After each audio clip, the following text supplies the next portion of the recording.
This right here is a 2-ounce, 59-milliliter bottle of Feel Free I just purchased for a little over $11 US from this gas station behind me in Nashville, Tennessee. The label on the bottle claims that it is a plant-based herbal supplement. It's meant to give you focus, energy, and a mood lift. That sounds quite nice, but that's not the full story, is it? What exactly is in this bottle?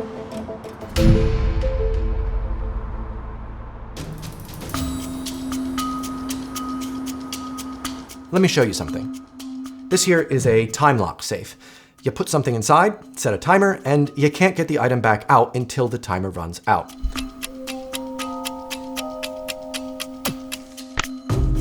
It's a tool people use to break addictions and control their cravings. Why the tape? Yeah, it didn't quite work out for me. Turns out I couldn't wait 24 hours to get what was inside out, and instead watched any tutorial I could to safely open the box without breaking it. I failed. In more ways than one. What could have made me so desperate that I'd break my own safe? That thing did cost me 50 quid. Exactly what's inside this drink. I absolutely wish I knew sooner how kratom was going to impact my life. We're only concerned about the safety of a popular supplement known as kratom. Famous kratom. The FDA recently published an advisory about the dangers of using kratom. That he sells in his shop over here in Thailand. I could go buy this At a convenience store. Dude, I got Feel Free. Try it out, man. At smoke shops, convenience stores, and gas stations, kratom is derived from a plant from Southeast Asia. Though it's difficult to admit, I was addicted to this drug, kratom, for over 5 years. And it wasn't that bad at first. In fact, I would have been the first to tell you, I was using it responsibly. I could never get addicted, no. In fact, there were many positives that I'd found in the beginning that I will talk about later in this video. But then, oh, yeah. Then it took complete control of my life. From the constant anxiety of not having enough of it, to the nausea and blurry spotted vision from having too much of it, kratom slowly consumed me until I was only ever in one of two states, either on kratom or wishing I was. My name is Evan Edinger, and as of the recording of this video, I've officially reached my first full year of complete sobriety from this drug. It was actually yesterday, and no, it wasn't easy. Today I'm going to be telling you what exactly is in this bottle, how it works, how it can act as a lifeline and a trap, and finally, how I got out.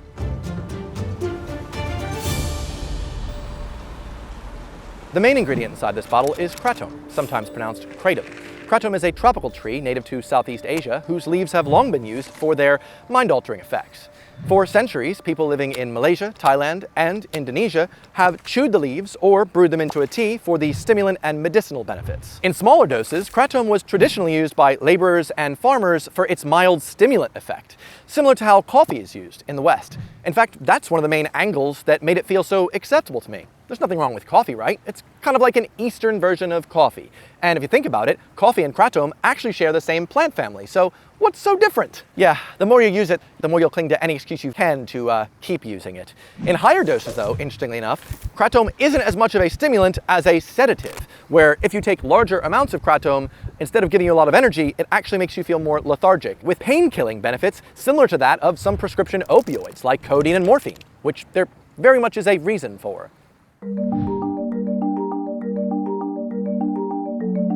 The thing is, no one plans on getting addicted. But even with your best intentions, it's a losing battle when your vice is actively messing with the processes in your brain and is chemically addictive. I bet it's the case that most of you wish you could spend just a little bit less time on your phones every day, and yet, here you are. You didn't expect to be this addicted to your phone, did you? And scrolling's only messing with your dopamine receptors. Imagine that with little extra opiate receptors thrown in. Let me not give Zuckerberg any more ideas. I was officially diagnosed with ADHD earlier this year. Video coming eventually. But I knew long before my brain wasn't functioning like everyone else's. When you feel broken, or when you feel like you just wish there was an easy way to fix yourself or dig yourself out of a hole, you go looking for solutions. Therapy didn't feel like the appropriate solution because I didn't feel like it was like a problem that therapy could solve, and it's expensive. Wait times with the NHS for ADHD are also catastrophically bad. Plus, that'd be doctors and pills, which at the time felt a lot worse than something more natural.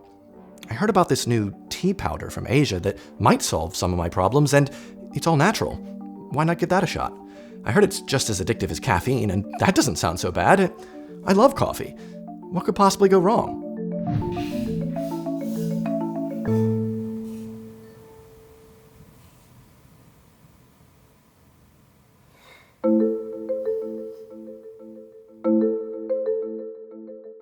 Well, if you talk to anyone who takes kratom regularly, they'll be the first to tell you, kratom isn't an opiate. No, it just sort of plays with the brain's opiate receptors. Totally different thing.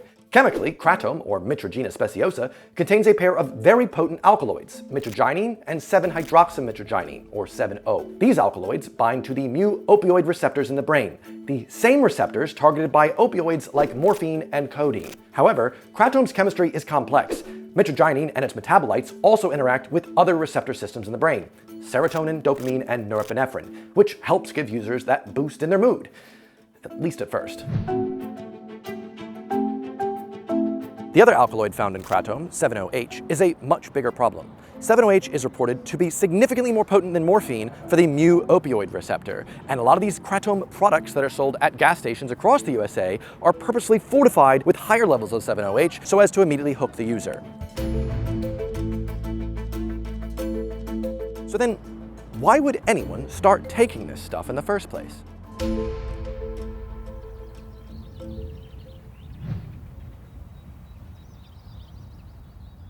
In the beginning, kratom felt like a miracle drug. All I had to do was take 2 to 3 grams of this foul-tasting powder, mix it in with some orange juice, and I would feel great. The usual roadblocks in my ADHD were gone. The usual issue of having problems starting and stopping certain tasks, they weren't there at all. I felt like I was able to control my usual symptoms of ADHD so well, and it also gave me so much mental clarity. It made me feel good about myself, and the weirdest part about the headspace of kratom is when you take that drug, the feelings you get don't feel like it's because you took the drug. The feelings are, well, this is how I always am, actually. I always feel this great. I just happen to take kratom. I'm meant to be this way. This is how it is. Kratom has this really interesting side effect of making you take more joy in the details between things, and considering that's one of my favorite parts about life is noticing little differences, it felt dangerously in tune with my brain. But I knew this could be addictive, so I set myself some rules. If you've ever experienced addiction, you know how this story goes.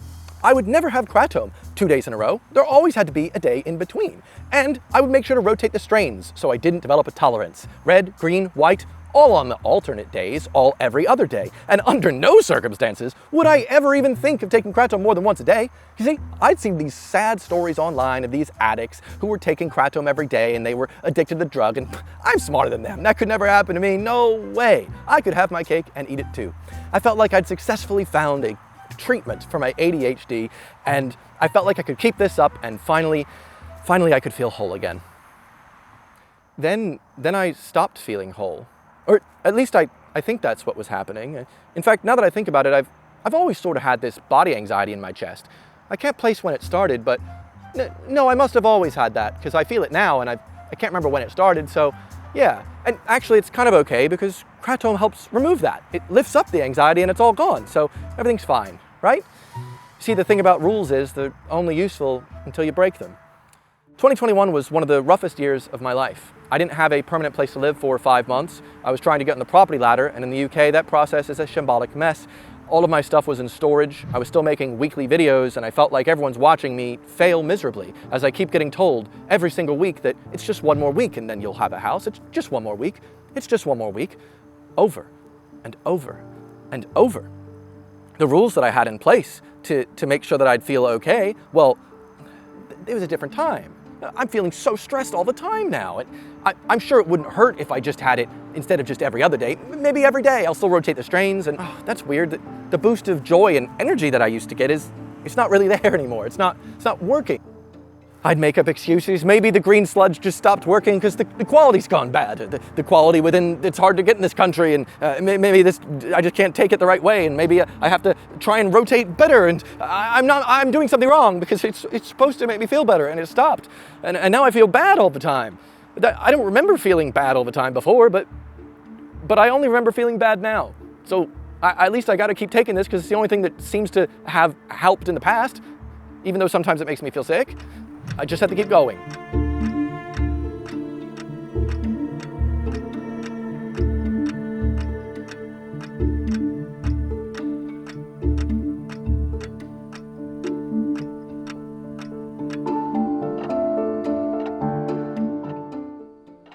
God, the amount of times I'd also get little spots in my vision where I couldn't actually see. It was almost like whatever I was focusing on, there would be a hole. And sure, that happens sometimes, but at least I don't feel anxious anymore about, the body anxiety thing. Now I just feel anxious because I can't actually work. The whole reason I took this was to treat my ADHD, and now it's causing its own problems, but maybe I just need to take more. Maybe I could take more. Okay, there's a slight amount of energy there. I still feel bad. Let me just take a little bit more, and oh God, now I'm nauseous. I feel sick, and I don't want to move. And why was I taking this thing again?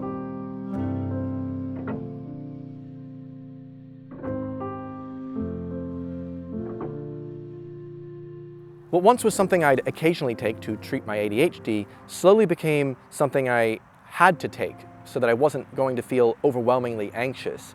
I was only ever in two states, either on kratom and feeling okay/nauseous, or thinking about the next time I could take kratom.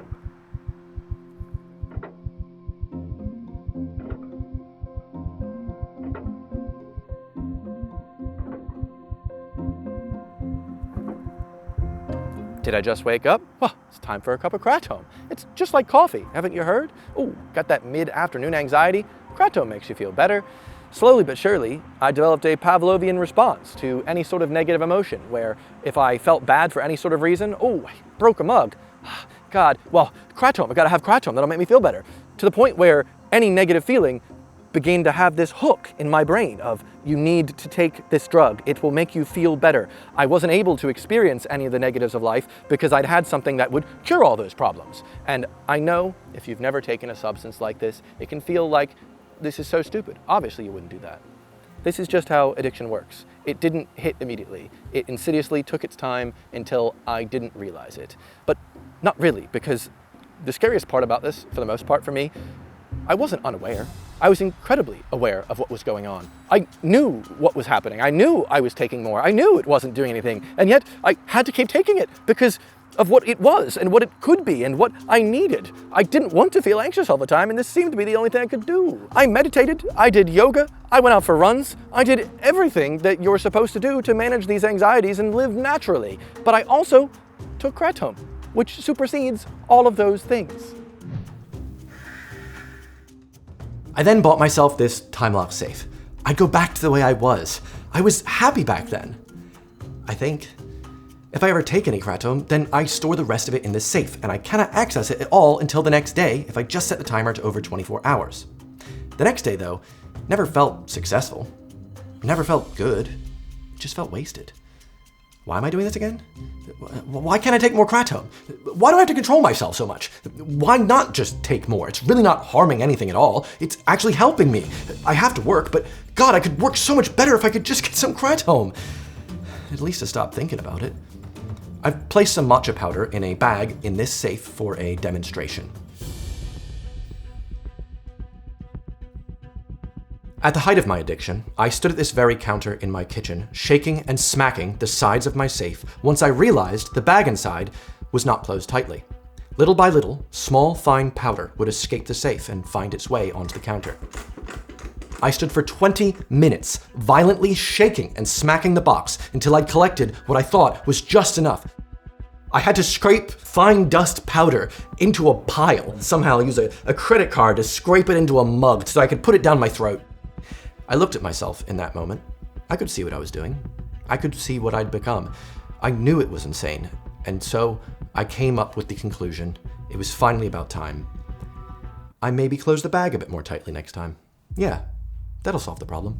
Next time, I shoved a knife into the side of the lid, nearly cutting my hand from the torn plastic as I accidentally split the tub right down the middle. I did it. I was okay. For one more day. But before I could find an actual way out of my addiction, I still had to contend with kratom's legal status.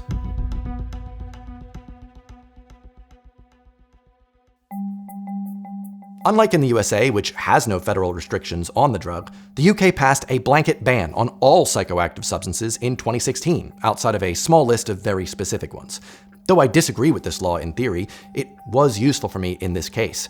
This doesn't make it impossible to get, it just makes it harder. Using it or buying it from someone within the UK isn't restricted, just the sale of it and the import. In the USA, many states ban kratom, but knowing how addictive the substance can be, that's nothing that a 6-hour drive across state borders can't fix. Here in Tennessee, kratom is fully legal, but in nearby Arkansas and Alabama, it is not. So just simply drive to Tennessee and get yourself your fix. But when it comes to other countries around the world, well, in the countries that kratom originated from, a lot of them heavily restrict the plant. And in many European countries, it is also heavily restricted. But despite everything I've told you so far, you might be surprised to hear I don't think banning kratom is a good idea. Mostly because I think outright banning most drugs is a bad idea. In my opinion, kratom shouldn't be banned, but more heavily restricted so that it can only easily be accessible by way of a prescription from a licensed healthcare professional. And I know a lot of people might find a problem with that and say, oh, the whole point of it is it's accessible, plant-based medicine, and you don't need big pharma. But with a substance like this that has such a strong case for making people addicted to it and having negative repercussions, I think we should put that behind a healthcare professional. It always confuses me when people start vaping nicotine. You know, the thing that was started as a way to wean people off the more harmful cigarette? Yeah, that's now causing a fresh addiction in people that have never once touched a cigarette in their lives. Why would you start that? With kratom, because the way it plays on the opioid receptors, you might not be surprised to find out that people that are abusing drugs, such as morphine, codeine, and even full-blown heroin, have found a lot of success weaning themselves off these harder drugs by taking kratom. These drugs can absolutely destroy your life, and the withdrawal symptoms from them can be so severe that it causes pretty much everyone to just relapse, and kratom is helping prevent that. That can't be too bad a thing, correct? That, and for many people living with chronic pain, traditional painkillers might not be as effective, or worse, they might find themselves allergic to traditional painkillers. So kratom acts as a natural solution to this. And if you find yourself living in chronic pain and you think you might have found a solution to that pain, realistically, no law is going to stand in the way of you trying to help yourself. But that's why a possible solution here is to regulate kratom. Invest in kratom studies. Make sure that it is kept up to rigorous standards and that the products are only sold in pharmacies, not just easily accessible next to the till at a gas station so that a curious person who's never heard of it before won't just pick it up and go, oh, this sounds nice, I could use some energy, and then they end up with a year-long, 4-year-long, 6-year-long, hopefully not longer, addiction. I mean, good news for the gas station companies who are raking in the money, getting people hopelessly addicted to a opioid light or gas station heroin, but really bad news for the American populace who don't know any better. This is the whole point of regulation. This is what we have it for, you dum-dum. You know, I originally had scripted this saying the fact that these kratom products are sold in the back counter of gas stations should be a red flag on its own. And then I actually went into an American gas station and found the situation was significantly worse. Cigarettes? Oh yeah, those are kept in the back behind the counter. Don't want to get people to just pick them up and get them, right? Kratom? No, that was literally right next to the till. I could pick it up, grab it, and give it to the guy. That is really messed up. That should not be allowed. No, the head of the American health system is, what? What's he doing? He's saying vaccines are bad? Oh, of course. Oh, ADHD isn't real. Of course. People elect clowns and they're wondering why they're somehow in a circus all of a sudden. Anyway, that and the full effects of kratom are rarely communicated effectively on any of these new kratom products. You might get lucky and find some small print on the back that says something about kratom possibly developing addiction for you, and maybe you gotta split it up into 1 or 2 doses within this very, very tiny bottle. But I've seen products like New Brew, for instance, which is advertised all over TikTok as the cool thing to do, like alcohol. No way. That's old people stuff. These days, Gen Zs, we take some New Brew. Yeah. Kratom is like alcohol for kids. Does that sentence not sound weird to you? Not at all? No? Like alcohol for the new age. Yeah, a healthy dose of alcoholism for the new age as well. But despite it being marketed as similar to alcohol, or even similar to coffee, the withdrawal symptoms from kratom are anything but. I didn't just quit kratom once. I didn't just quit kratom twice.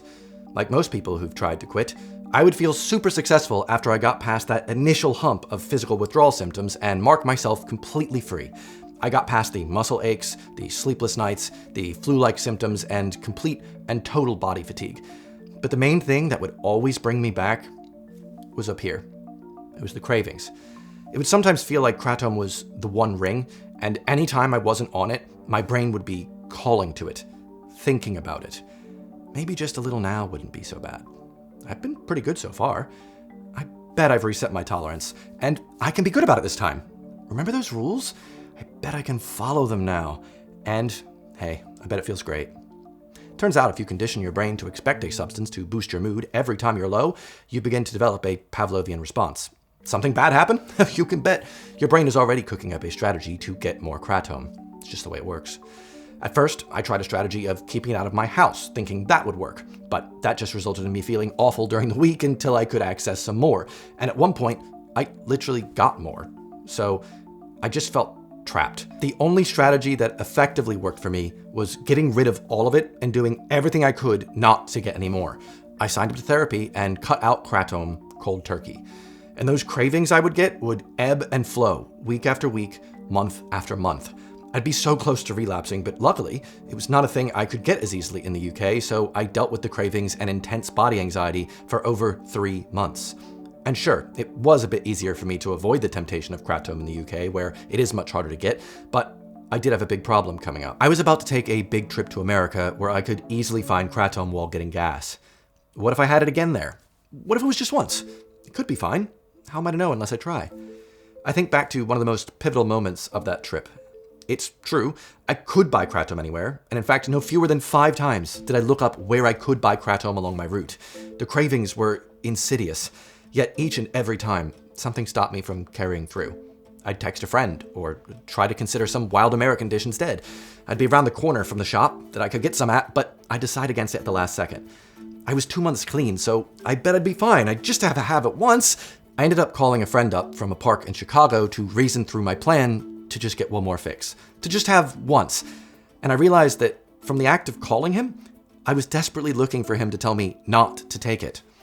I thought of all the nauseous days. I thought of all the body anxiety. I thought of what my partner would think. I thought of all the shame and the grief that this had brought upon me. I thought about what I did to the counter. Why would I want to risk that again? Even if I did just take one bit, one more time, wouldn't that possibly reset the clock in my body yearning to feel it again? For what? Would any sort of feeling be remotely worth that? Here I am, spending some valuable time that I have on this earth in a lovely park in Chicago on the phone with a friend talking about some stupid green sludge. I ended the call with my friend, and I did end up walking into that store that sold kratom. I looked at the many bags on the shelves. I even had a chat with the guy behind the counter. And then I ended up taking this photo. Fuck kratom.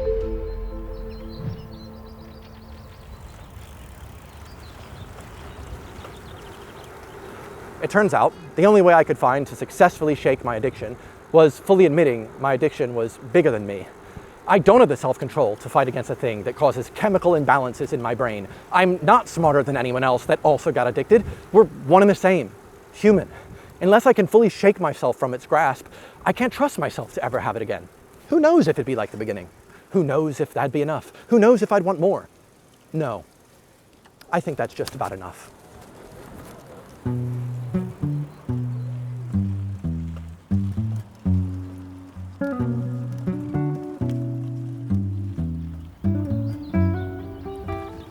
After a few months of therapy and a healthy dose of cycling, the most incredible thing happened. The body anxiety that mysteriously appeared and felt like my general sense of being slowly began to wash away. I came back from that road trip a changed person. I made a decision. I took back control. And now I'm over a year clean and without any body anxiety to speak of. Maybe the anxiety found itself in me as my brain was seeking any sort of solution, any sort of way it could to get me to take more of the green sludge. But now I'm happy. I find joy in everything I used to, from cycling, playing video games, making videos, and more. And I don't need to take anything to feel like that. This is just my general state of being, and it's honestly a beautiful thing.